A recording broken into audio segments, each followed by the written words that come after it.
Pemirsa, terima kasih masih bersama kami. Berita selanjutnya, Mahabarakan. Angka sasaran vaksinasi anak berumur 6-11 tahun di Banjarmasin masih terbilang rendah dari target vaksinasi. Sesuai aturan pemerintah pusat 60%, ternyata Banjarmasin baru 29%.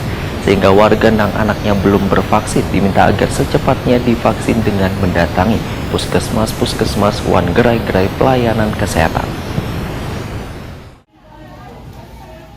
Aneka sasaran vaksinasi anak berumur 6 sampai dengan 11 tahun di Banjarmasin masih terbilang rendah dari target vaksinasi sesuai aturan pemerintah pusat 60%. Ternyata Banjarmasin baru 29%.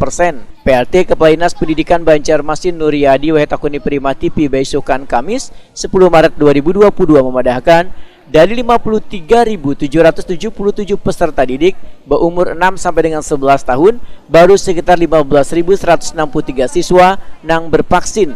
Sehingga warga yang anaknya belum bervaksin diminta agar secepatnya divaksin dengan mendatangi puskesmas wan gerai-gerai pelayanan kesehatan. Nuryadi menegaskan, masih kurangnya kesadaran warga dalam bervaksin membuat Dinas Pendidikan Banjarmasin terus melakukan sosialisasi ke sekolah-sekolah wan turun langsung ke kawasan penduduk terkait pentingnya bervaksin demi menjaga kekebalan tubuh dari penyebaran COVID-19.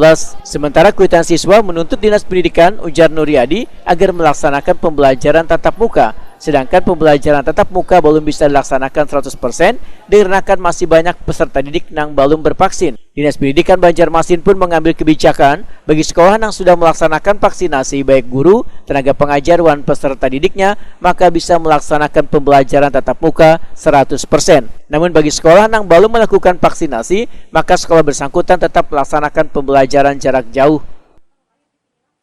Nah, vaksin anak ini perlu sangat perhatian karena untuk Kota Banjarmasin, terutama SD yang swasta, dari 53.777 siswa sasaran vaksin, ini terrealisasi baru 15.162 siswa, artinya tidak sampai 30%, baru 29%. Nah, artinya perlu ada kesadaran lagi kepada masyarakat kita, terutama untuk anak usia SD dari 6 sampai 11 tahun. Nah, jadi peran serta orang tua segeranya untuk melaksanakan vaksin. Mereka kan menuntut sama kita untuk PTM penuh 100%. Nah, kami tidak bisa memenuhi PTM itu 100% karena masih banyak anak-anak didik kita yang masih belum tervaksin. Nah, artinya kami harapkan himbauan kepada orang tua untuk sesegeranya yang mereka belum memvaksinkan anaknya segera bervaksin menuju puskesmas terdekat. Nah, ini harapannya. Nuryadi berharap kuitan siswa yang masih belum memvaksin anaknya agar secepatnya mendapatkan vaksin supaya pembelajaran di sekolah bisa berjalan dengan lancar dan aman.